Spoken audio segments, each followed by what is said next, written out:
Welcome back, everybody. And we still continue our pre-election coverage and political accountability, perhaps, which is the relationship that citizens maintain with their elected officials and vice versa, is one of the fundamental building blocks of a democratic system. In South Africa's provincial and national elections model, citizens at the local level can elect their ward councillors, while no similar arrangement can be exercised at the higher level of government. So it is on this premise that we interrogate just how our electoral system should foster direct accountability for our elected officials. Joining us now is Pranish Desai, Senior Data Analyst for Good Governance Africa. Mr. Desai, very good morning. Thanks for joining us. Welcome. Morning. It's great to be with you this morning and with all your viewers out there. Good to have you, good to see you, and thank you so much for joining us. So how do we ensure that our electoral system, strikes a more equitable balance between direct accountability and inclusivity? So I think that it's important to provide context for why we need a bit more direct accountability, perhaps. Yes. Surveys consistently are showing that South Africans are less and less satisfied with the state of democracy. And that's a clear warning sign to leaders of any political party. It's a clear warning sign to public broadcasters, to the media more generally, to citizens themselves, if we believe that democracy is our best way forward. And if we acknowledge the fact that a lot was sacrificed to get us to this point. Now, at the local level in South Africa, there is a system whereby each person elects a ward councillor who is directly accountable to them, but at the same time they elect a party through a second ballot, which is a proportional representation allocated ballot. Yeah. We don't have that sort of system at the national and provincial levels. In 2020, the Constitutional Court gave a ruling on this sort of matter, and that led to independents joining our system, which is a sign that accountability is deepening in some ways. But more broadly, the question of whether there should be some sort of direct accountability in a more, thorough way at the national and provincial levels remains unaddressed. I want us to juxtapose the different facets of our electoral system. I mean, you just mentioned the proportional representation system, which has proven to have diminished levels of accountability on the one hand. And then on the other hand, we have our local government system, which has proven in the past to have some sort of built-in accountability. But is there seemingly a dismal failure to sort of establish the link between citizens and direct accountability, especially when it comes to public office bearers? Yes. So I wouldn't call it a failure so much as it's quite clear that the system needs reforming, and reforming sooner rather than later. There has been acknowledgement of this. In the last 10 days, the Minister of Home Affairs has submitted the latest 10 names for the next electoral reform panel. So It's quite clearly a consideration.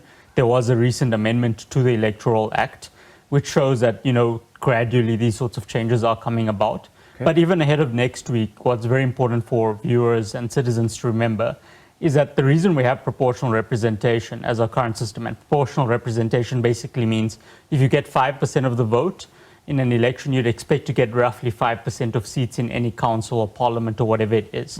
The reason we have that is our negotiated transition to democracy. Yeah. Negotiators from all sides saw inclusivity and diversity as a really important thing, and proportional representation was seen as the mechanism through which you could achieve that. Right. And who has the carte blanche, or who has the legal standing to foster accountability? Is it our electoral system holistically, or the other institutional arrangements, perhaps, which govern representatives' behavior, like the Chapter 9 institutions, as a case in point? Sure. So all of these institutions have a really important role in the process. The process of reforming the system, I think, does need to be driven by Parliament as the body that's responsible for formulating laws. Okay. And then it does also need to be driven by citizens themselves. If they are unhappy with democracy, they need to find ways to make it work, or alternatively, they'll find some other system. But, I think we can agree that generally democracies across the world tend to perform better economically when you compare them to alternatives. They tend to have better succession management processes than the alternatives. And so it's quite important to maintain that democracy.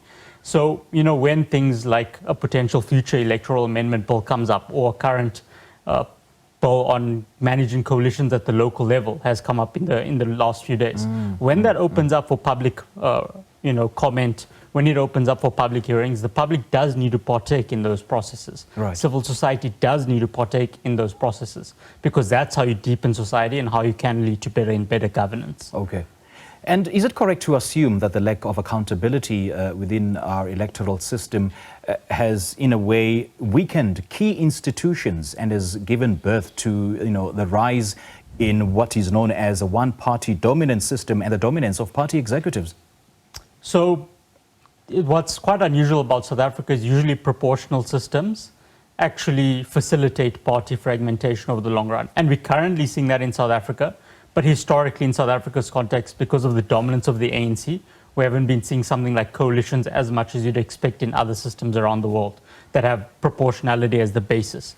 And that's a constitutionally embedded principle. So it's quite hard to change. Yeah. What is, again, clear, though, is that there are some warning signs that are flashing that will extend beyond next week's election. And it's very important that the institutions we do have, that the citizens we do have, try to find ways to resolve these problems, because not resolving them, having a bad relationship between the citizens and the elected, is going to end up in a bad way. And, it will lead to one-party dominance in a different way, in that you'll see the rise of populism, which you're already beginning to see bits of in this election and in previous elections. But that will increase more and more. And, with the rise of social media, with the way in which that can be exploited and manipulated, that does not help matters either. So these are important problems to deal with. Let's talk about that in granular detail. I mean, what are some of the implications of the lack of political accountability, and how does it trickle down to the electorate and the citizens? I think the fundamental way in which you see it is this greater despair about the political system, the idea that the politicians are unaccountable to the people, and the idea that, even if you tell a politician or get into contact with them, they have no incentive to actually deal with your individual problem because they're not directly accountable to you. Rather, it's the idea that they're more directly accountable to the party bosses. Whether it's the ANC or the DA or the EFF or whatever, there's the perception that I think is developing more and more among citizens. So the way to somewhat resolve that is by having more and more seats in parliament, in provincial legislatures, which are directly allocated for election by citizens themselves. Okay. But you need to balance it out because of the importance of diversity in a really diverse country like South Africa, with some of this proportional system whereby parties choose who represents them. Because the issue now is that the power of the voter or of the electorate only ends when they cast the ballot. What happens after that? Then it's the individual parties who then decide the fate of the individual. So is there a mechanism perhaps or a piece of legislation that might change that? Yes. So we could, I think, and this is something that Good Governance Africa has endorsed, have a system whereby half of all National Assembly seats, half of all provincial legislature seats are directly elected by people through a constituency-based system. And constituencies are basically where the person who leads in a single constituency is the one who'll get elected, type of thing. It's quite a common system, especially in a lot of United Kingdom inspired systems around the world. But on the other hand, you maintain that proportional system.